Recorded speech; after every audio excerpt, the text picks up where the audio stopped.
Ang talino talaga ng binatang ito. Gamit ang mga itinapon na bote at PVC pipe, gumawa siya ng isang aparato upang linisin ang tubig, walang kuryente o gasolina. Tinatanggal ang pangangailangan na bumili ng purified water. Nagsisimula siya sa pamamagitan ng pagkonekta ng isang PVC pipe sa isang plastic bote bibig. Pagkatapos ay nakakabit ng 45 degree na joint ng siko. Nagdagdag siya ng isa pang PVC pipe, nag-uugnay sa isang T-joint, at inuulit ito upang makagawa ng 20 unit. Ang mga unit na ito ay pagkatapos ay binuo gamit ang 15 cm na PVC pipe, alternating direksyon para sa bawat pangkat, sabay ipon. Dinala niya ang setup sa rooftop para sa sikat ng araw. Pinuno niya ng tubig ang bawat plastic na bote sa kalahati at naglalagay ng 20 malinis mga bote ng beer sa ibabaw ng PVC T-joints.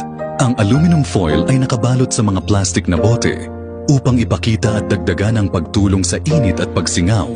Pagkatapos ng ilang oras sa araw, ang tubig ay sumingaw mula sa mga plastic na bote, condenses sa mga bote ng beer, at dumadaloy sa mga tubo, isang PVC pipe.